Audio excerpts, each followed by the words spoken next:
Hey guys, Trent here coming at you with another video. So we're going to look at Masters of the Universe Origins Wave 7 Part 2. Today let's take a look at Buzz Off and the Sorceress.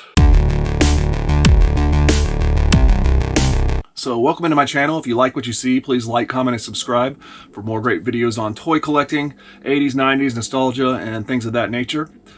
Yeah, I'm going to finish out Wave 7, Masters of the Universe Origins, and I have one other Origins item to be able to do a review on after that. And then I'm going to be fiending again, waiting for more Origins stuff to come in, which at this point is pretty much just the Eternian Guard I don't have. And is that it? Yeah, actually I think it's just the Eternian Guard, and not counting, of course, the PowerCon exclusives that I still don't have. I don't think I'm going to be getting those unless the price goes down drastically. I do want to get the Leo Faker duplicate set at some point, but oh man, it's just hard to know you're going to have to pay somebody double, triple the price for it.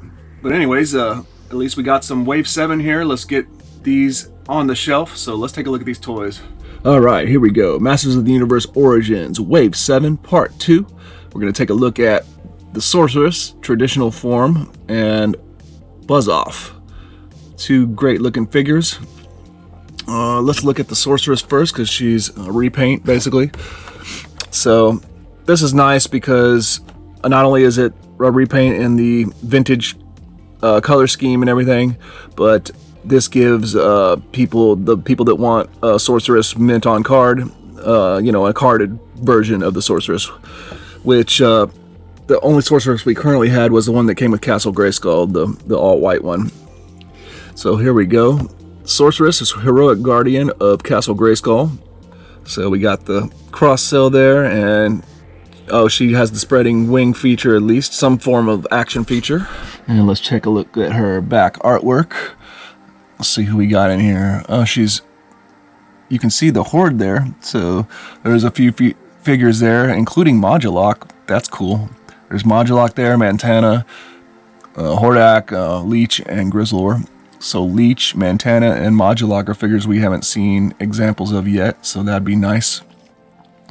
So, imbued with magical abilities from the Pool of Power, the wise Sorceress watches over Eternia for when it needs He-Man for protection. Alright, looks good. Let's check it out. Let's get the Sorceress out and see what she's all about.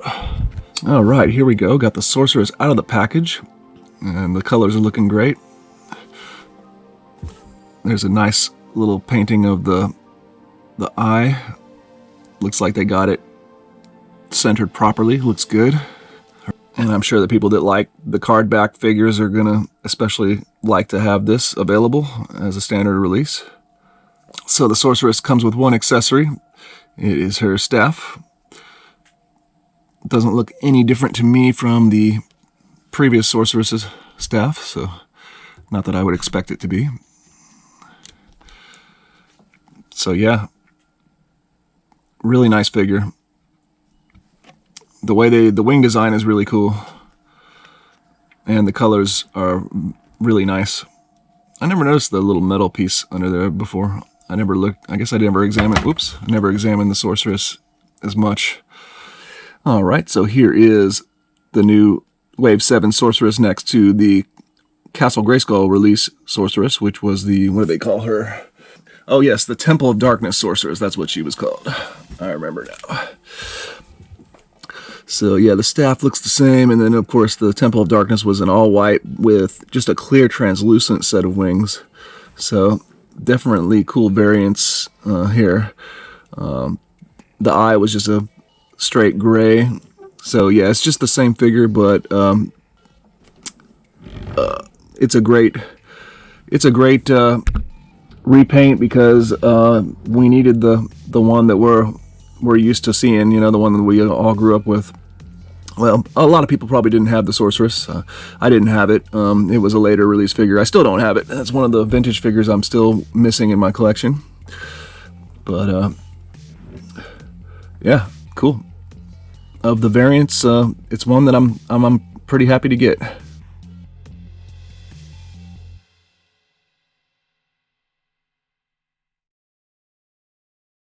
Alright, now let's take a look at Buzz Off. So Buzz Off should give us sort of an action feature because of the wings. Kind of neat.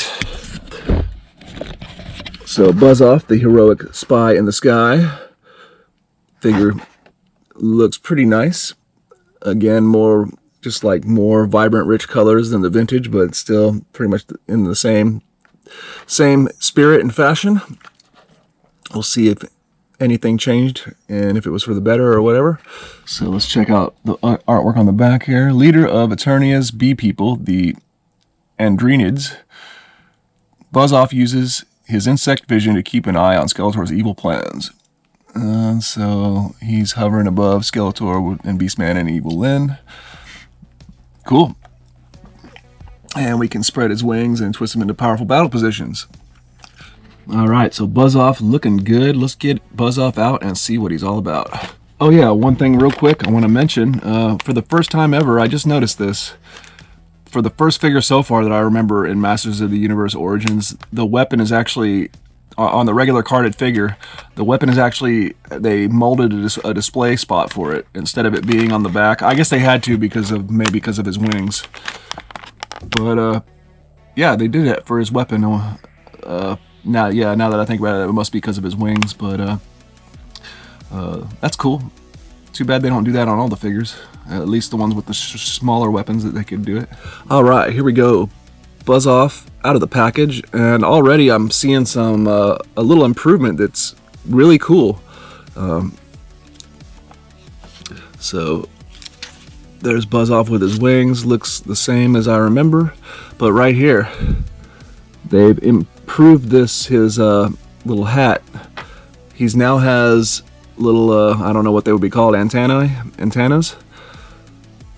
The vintage figure, it just has to rest on his head and it falls off very easily. But now they added antennas and then holes in his helmet, or whatever you want to call it.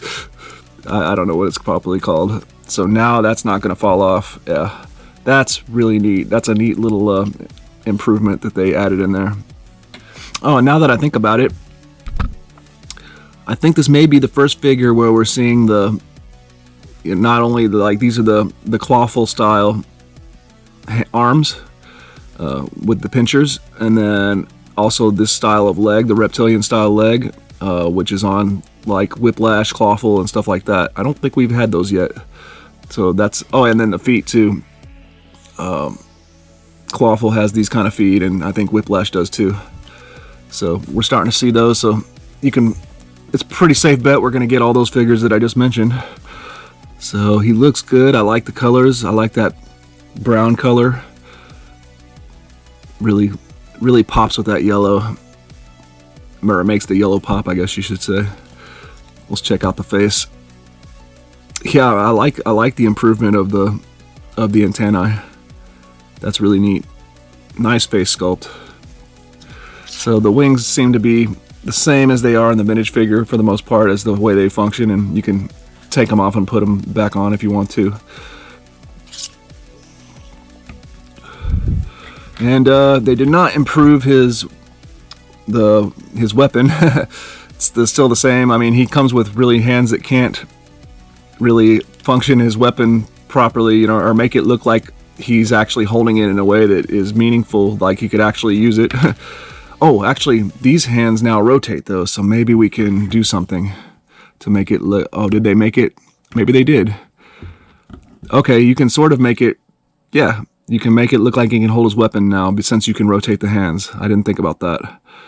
Oh, the hands actually rotate up and down and all around. Yeah, well, it's Origins, so that makes sense. I just didn't think about that. All right, so cool. He can actually wield his weapon in a way that doesn't look... I mean, a lot of the vintage Masters of the Universe figures have that problem where they have the way they hold their weapons don't really look like they can actually use them. All right, all around, really nice. All right, here we got Origins Buzz Off next to vintage Buzz Off, and another thing I'm noticing now that I got the vintage figure next to it is these wings are much thicker now, so I actually like that. They're less floppy, so you can probably pose them a lot easier. But you can see, again, just a nice update, a little bit more vibrant colors, and there's the improvement. You know, you can see the difference, the improvement. This thing will just, well, of course, now that I'm trying to show you, it's not going to fall off, right? That figures.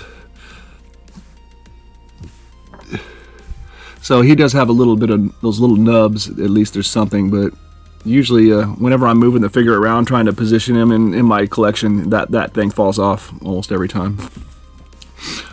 And you see, you know, since his hands are in a fixed position, you can pretty much just put his weapon around it just so he can hold it, but he can pretty much just hold it and it doesn't look like he could actually swing it at somebody.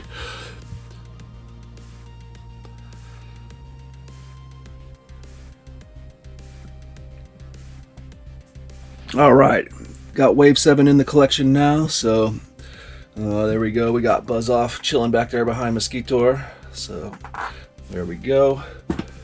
And oh yeah, so I put the Sorceress in front of on the Vintage Castle Grayskull, and then I had the other Sorceress in the Origins Castle Grayskull.